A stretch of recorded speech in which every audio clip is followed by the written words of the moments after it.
តែដល់គ្នាក៏ប៉ុន្តែស្វែងរកការងារមួយដែលគ្មានទិសដៅច្បាស់លាស់មែនអត់ពេលដល់គ្នាទទួលយកការងារមួយហ្នឹងគឺដូចគេដាក់សមនេះចឹងវាបានន័យថា it's like travel without a map you get tired but you don't know where you're going ថាការធ្វើដំណើរមួយដូចមានផែនទីចឹងដល់គ្នាហត់នឿយប៉ុន្តែអត់ដឹងថាដល់គ្នាពងតែដើរទៅផ្លូវណាទេអូខេមកឥឡូវបាច់ភ័យបារម្ភទៀតទេថ្ងៃនេះខ្ញុំប្រាប់ពីដល់គ្នាពីការរៀបចំផែនការអាជីពរៀបចំ career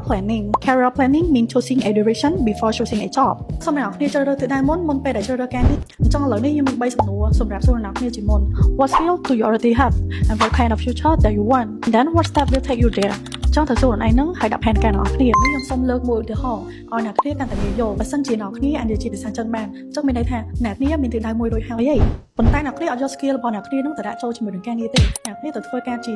អ្នករត់តុឬមកក៏អ្នកសំកាហ្វេហើយស្អែកឡើងអ្នកគ្នាទៅធ្វើអ្នកបោកប្រាក់អីចឹងទៅអញ្ចឹងគឺមានន័យថាអ្នកគ្នាអត់មានចម្រើនទេគឺគ្រាន់តែអ្នកគ្នាដាក់បដូរការងារតែប៉ុណ្ណោះបើសិនជាពេលហ្នឹងអ្នកគ្នាយកពេលហ្នឹងទៅបដោតទៅលើទិសដៅតែមួយដូចជាការស្វែងរកនឹងមកការធ្វើការជាមួយនឹងភាសាចិនតាក់ទងជាមួយនឹងការប្រើប្រាស់ភាសាចិនគឺអ្នកគ្នាមានទិសដៅតែមួយហើយកាន់តែធ្វើគឺឡើងតំណែងនឹងកាន់តែរីកចម្រើនមែនផ្លាស់ប្ដូរទិសដៅរហូតចឹងទេនេះហើយគឺជាមូលហេតុដែលមនុស្សដែលបានរៀបចំផែនការអាជីពទុកមុនហ្នឹងគឺជាមនុស្សដែលរីកចម្រើនលឿនជាងគេមកអញ្ចឹងនេះហើយក៏ជាកត្តាមួយដែលជៀសវាងទៅរកការចាស់ជាពេលជាច្រើនឆ្នាំទៅលើការងារមួយដែលអត់ច្បាស់លាស់ហើយអត់ដឹងថាអ្នកគ្នាទៅដល់ទិសដៅណាមួយទេអញ្ចឹងជាអ្នកគ្នាចង់ដឹងថាអ្នកគ្នាត្រូវរៀប CV មកត្រូវរៀបផែនការអាជីពហ្នឹងត្រូវបែបណា start ពីបែបណាទៅអ្នកគ្នាអាច comment មួយក៏តាក់ទងមកខាងពួកយើងផ្ទាល់បាន